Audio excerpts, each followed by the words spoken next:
Alright. Well, this is what I think.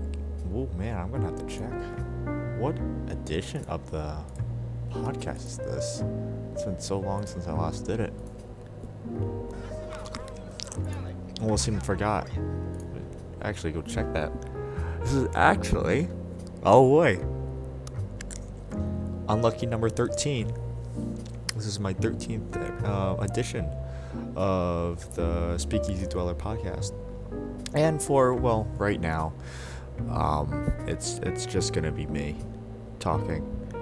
I'm currently recording this at like 12:09.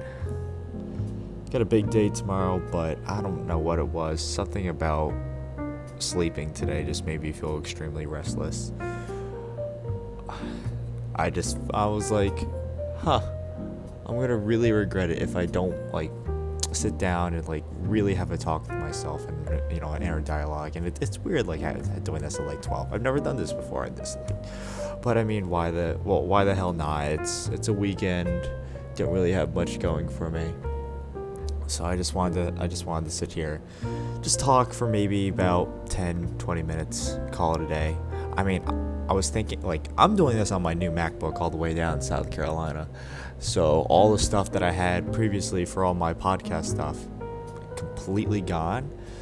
So I'm like, you'll probably notice that I have like Minecraft parkour in the background, which is, I'm sorry, that's gonna look really annoying when you're actually watching the video. But I'm sure it'd be much better seeing the Minecraft parkour rather than just seeing a still image of the Speakeasy Dweller podcast logo just plastered right in front of you. But I guess if you're here, you're here to listen to what I really have to say. So today is October 15th. And this marks about, October is the 10th month in the year. This marks about 2 months since I started college. I started college on August 10th. Came down here for band camp. That was fun. Really enjoying myself with the Carolina band. Definitely lots of amazing people. Lots of amazing people within the band. They're not... I mean, some of them are, especially the saxophones and the trumpets, but most of them are like really like respecting people. I mean, the band directors, I love them so much. But it just, whenever you're inside the band, it just feels like it's a welcoming community that you just almost be yourself in. And I mean, I may have gone off the rails a couple times while in there just because I feel so incredibly comfortable. But it's just amazing. I mean, I went on a trip with the Carolina band over to Kentucky a couple weekends ago. Actually, last weekend. My bad. Last weekend, and even though it was a 7-hour trip there. I mean, the guy I was sitting next to, I don't even know what his name was. I didn't really talk to him. We both pretty much minded our own business. But, I mean, it wasn't really that bad of a trip as you'd expect. I mean, band trips back in high school I knew were just absolute nightmares because you got people yelling and screaming, hooting and hollering, all the drama happening on the bus, people talking about who's nuts and who did what, and why did the one person do X, Y, and Z. But it's weird because it's almost exactly like doing high school band, but the fact that you're doing a show every week, you have a better sense of community with these people. And then on top of that, they're not kids. They're full-grown adults. And there's just a maturity there that's very like refreshing. And it's definitely put a lot of stress off of me knowing that I don't have to carry myself I wouldn't say carry myself on a high standard. Obviously, I always carry myself in a high standard in whatever I do, but I don't have to try as much to make up for I don't know, the lackings in the band, where some people wouldn't be as interested as you were, or because I mean that was a big thing when it came to marching band back in high school, was that you were in band, and in order to do band, like concert band, with instruments and stuff like that, you had to join the marching band, and that was a really big discouraging thing. Not everyone wanted to be a part of the marching band, and most people saw it as a means to an end. It's like, oh well, if I do marching band for 2 months, then I'm going to be able to do concert band, which I really like to do. So people really, pretty much half worked it, didn't really give two damns about marching band, and it really affected the entire ensemble, because it was extremely polarizing, and then you got the weird median group of people that were just all right. But seeing yourself inside the Carolina band, where every person actually went through the effort to audition, prepare material, practice, and make sure that every time they go there, they are getting better, it just makes the entire experience feel extremely rewarding. So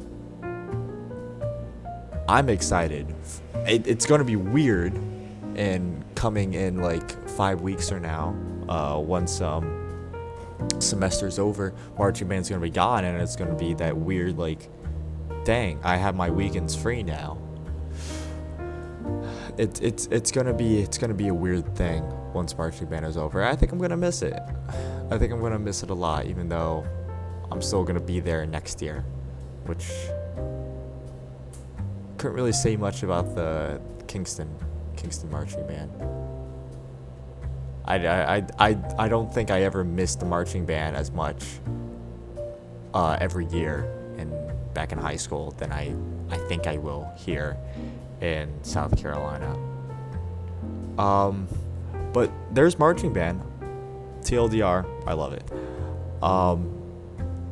Anyways, I remember back going to freshman orientation, and there was a whole entire 10-minute spiel on out-of-state students, since that's what South Carolina was primarily focusing on in order to diversify their portfolio. And I don't really care about the reasoning behind it. All I know is that they did it. So they were talking about homesickness, since all incoming freshmen were required to stay on campus. They understood that not everybody was going to be so happy about staying away from family for so long. I mean, hell, I haven't seen my family in 2 months since I left for band camp, and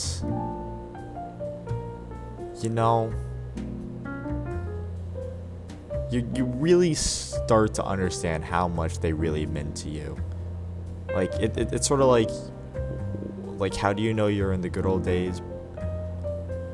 The quote is, you don't know you're in the good old days until you've left them. Some weird version of that. And it's sort of like the same way. It's like you spent 18 years of your life with this family, and you basically did everything together. And then all of a sudden, college hits, and then boom, they're not there. There's nobody holding your hand or anything like that. No meals being prepped every day. There was so much stuff that I think I took for granted from my parents. I mean, I knew my parents both sacrificed a lot for me to be able to do the things that I wanted to do, and I'm eternally grateful for that. But sometimes I wish that there was a little give and not so much leeway between me and my parents. I mean, I have an extremely healthy relationship with my parents, and that is most often not the case with many people my age. And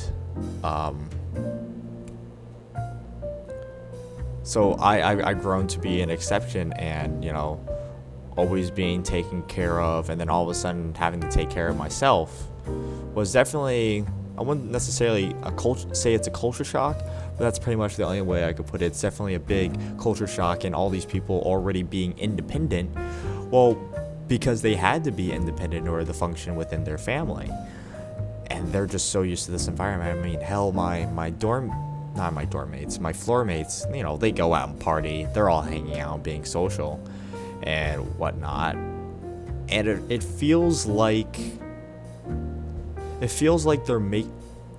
the way I think about it is that it feels like they're making up for time that they didn't have to be happy when they were with their parents. So now that they're not with their parents, they don't really have anything to hold them back. So they're like, oh man, I want to do this, I want to do that, I want to do this, I want to do that.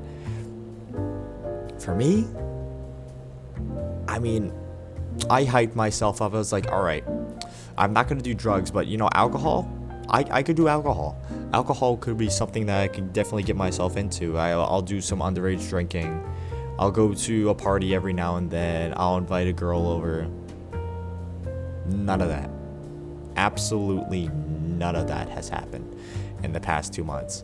And parties, I mean, parties are different for most of my peers, as they are going to like 10,000 person campuses, even less, even smaller than that, maybe 5,000 person campuses. I mean, I live in basically a city within a city. I mean, it's a 40,000 person campus, and parties are, well, they're your standard fraternity, sorority parties that you see on like TikTok, YouTube, and Instagram. That's what they are. And I just have no connections. And what also, I guess, is a good deterrent, that's the word I'm gonna look for. Deterrent is that it's just too much effort to go to a party just for me to feel awkward and just stand around while everyone else actually knows what they're doing. And then alcohol, I'm telling you, there is like negative amounts of it here. People still find ways in order to get it. I mean, some of my friends here drink alcohol. I know, I'm sure some of my floor mates have drank alcohol. People I've been in classes with drink alcohol. It's not like it's a scarce thing, but it's just that I guess it's not as easily accessible as you might think it might be. And again, it goes back to the same theme of why don't I drink? Why don't I do parties? Well, it's just I'm not willing to put in the effort to do that. It's too much effort for the reward that I'm gonna get out of it. It's sort of like that sort of relationship. That is the deterrent. It's deterrent, not discouragement. Deterrent. Anyways, so yeah, that is my life so far. But yeah, going back to homesickness, the main reason why I left for South Carolina, like South Carolina is a weird state to start with. Most of my peers, they stuck into New York because, well, they wanted to be close to family, they wanted to see friends, they wanted to be in the same environment, they didn't want to really change much. Me, I wanted to get the hell out of high school. There was what I started realizing later on in high school was that I pretty much messed up, and there wasn't really much going for me in high school. I always felt like I was always, held back by my previous mistakes, previous relationships, and friendships, and all the drama that has happened to me, and me being the center of it unintentionally. It just there's a certain stigma attached to all that drama. You can forgive and forget and whatnot, and you could try to brush it under the rug and say, well, that's in the past, I'm looking towards the future. But there is such a high chance, for me at least, of that future reoccurring if I don't change something, that it just stuck with me.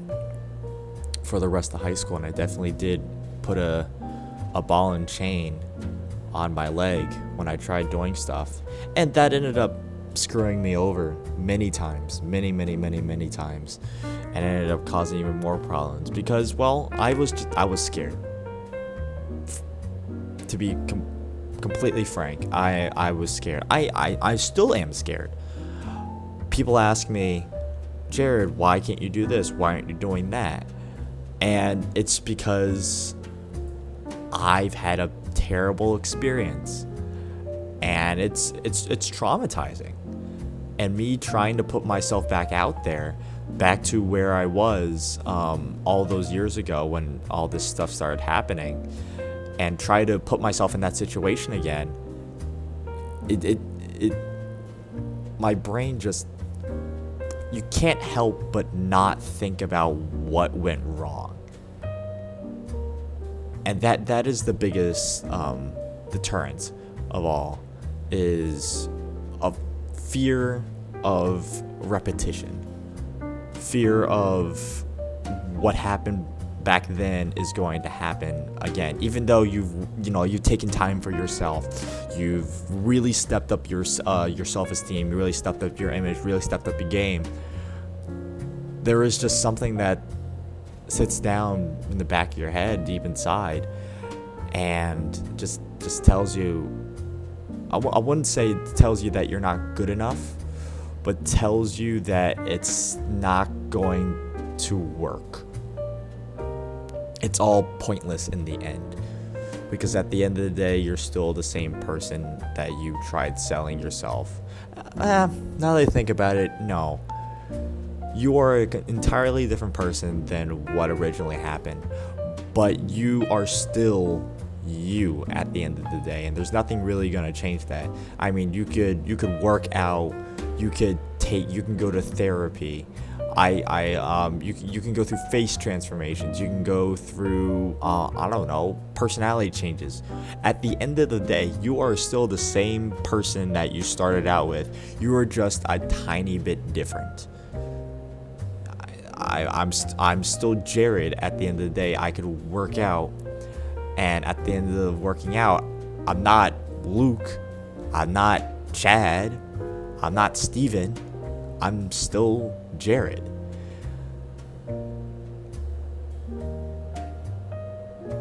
And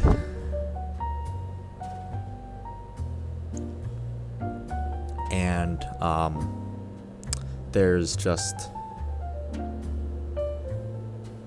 it feels like there's no sense of trying, because you know deep inside that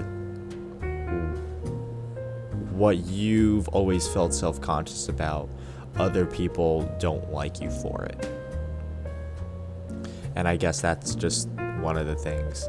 Like, I always tell myself, I was like, people tell me all the time, oh, Jared, don't worry, you'll find someone soon. Just wait. You just stick to being you, and you'll find the right person. And it's been 18 years, man. 18 damn years. And you just can't help but feel like there's something wrong with yourself.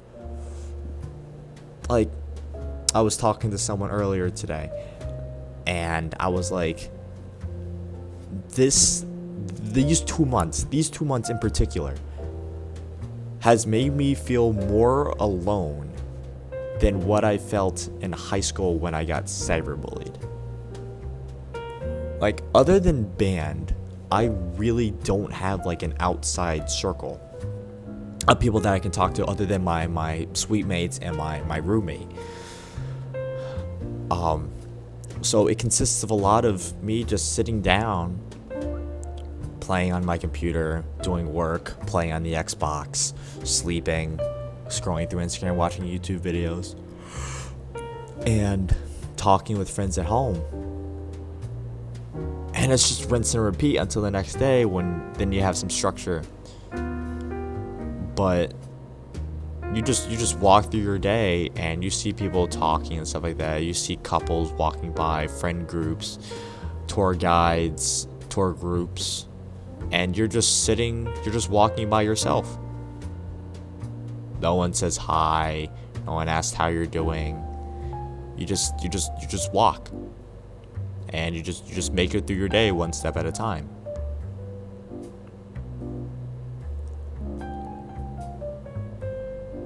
And I guess that's just one of the things that I just gotta deal with. I don't put any effort in trying to find relationships, so why should I expect that someone else is gonna put effort into developing a relationship with me? That is such a terrible thing that I just said. That is a really terrible thing of me to say. But you just know that you can't sell yourself the way you want to be sold. And in order to sell yourself the way you want to be sold, you need to put in effort. But unfortunately, when you put in effort, that makes you extremely vulnerable. And I don't want to be vulnerable. I don't want to be someone that can just be, taken for granted. And, just, oh, you're just a number. You're just another number on my entire, you're just another name on my list. I don't want it to come to that. And for me not to really be treated like a human being and just as a stranger. Like that was one of the things that was really, really bothersome about what happened to me in high school. Was there was almost virtually nothing taken into account of how I felt in the situation. And it was like, okay, grow a pair, you'll get through this. It's nothing much. It's not that bad. But it was that bad. And it just felt like you always were being dismissed because your feelings were invalid. They weren't real. Because that's not how you're supposed to react in a situation like that. And me reacting that way, I guess, just made me feel like I didn't necessarily fit in because I didn't react the same ways that others do.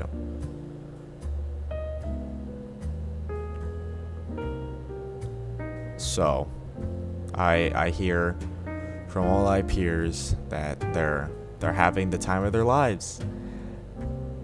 They're going out to parties and they're making friends, some a little bit more than friends, and doing the whole hodgepodge that's associated with that. They're living their lives as adults. And then there's me.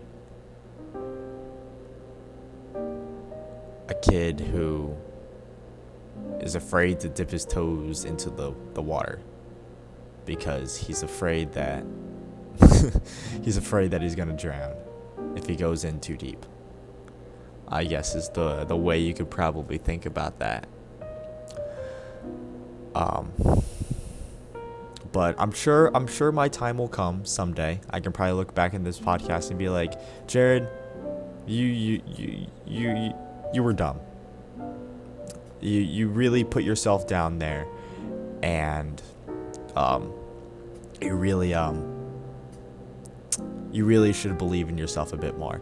And I think giving myself that pep talk in just the past 10 seconds just makes me feel better. It makes me feel more confident in myself that I am doing everything right in life, and that every little nuance that people might think is a negative thing is actually, that's just how I live.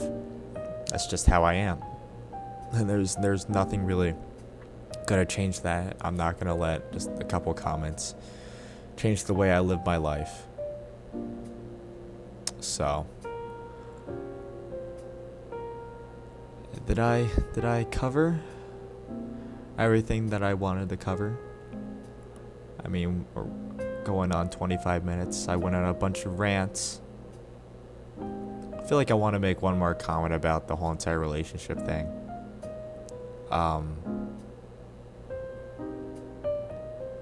My time will come eventually, but I always wish that time would come a bit sooner. It makes me, every day feels like being single on Valentine's Day. You know, that feeling that you see everybody else hugging and kissing, whatnot, all the PDA, and then you're just stuck there, eating your box of chocolates that your mom got you because you don't have anyone.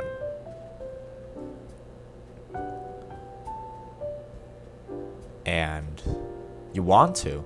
You want to have someone in your life. You want to have someone that you can share your hopes and your dreams, your highs and your lows, your grievances and your triumphs. Someone to just be there and tell you that everything is going to be okay, and not have it come from your parents. Having someone else, like, not related to you. There's I don't think people get this enough. My idea of a relationship is for someone to care for you and love you that is not your parents. Your parents and your siblings will love you no matter what. Nothing is going to change that love between parent and child. They made you, they raised you to be who you are today. And they put in their life and dedicated their life to make sure you had the best chance of survival. And nothing will ever change that. Nothing. So you're always used to your parental and, family love for years, and that just becomes second nature to you. You don't really think much about how much your family loves you and how well they treat you. So you grow used to it. What makes relationships the way they are, and at least in my personal opinion, is that when it comes to relationships, the relationships are there to provide reassurance that you are doing the right thing, that you are following in your parents' footsteps, and that you are loved and appreciated by society and by someone that's not your own family, and that you're actively going to contribute to the community. That's a weird way of thinking about it, but that's the way my brain is processing this. It's having the love of your family, but it's different. It's different. I swear. Being genuinely loved by someone, getting a hug from someone else other than your family, is one of the best feelings in the world, and that is just something that I envy. I envy it so much. And what I would give my left kidney, I would give my right eye, I would stub my left toe, I would bite off my middle finger. I don't care. There is something about true unfamiliatic love that just makes life living just a little bit more worth it. And it makes all these years on Earth seem like a flash. And you're gonna enjoy every minute of that. But that time has yet to come to me. and I don't have anybody to share that love with the same way that I share my love. But one day it will come, and I will be very, very happy when that day eventually comes. Well, thank you guys for listening here. Hope you're having a great day wherever you are. And for tomorrow, I hope you have an even better day. I'll talk to you guys later. Alright. That was a really terrible outro. But don't forget to like, subscribe, and comment down below what you really think of the topics that we're discussing here.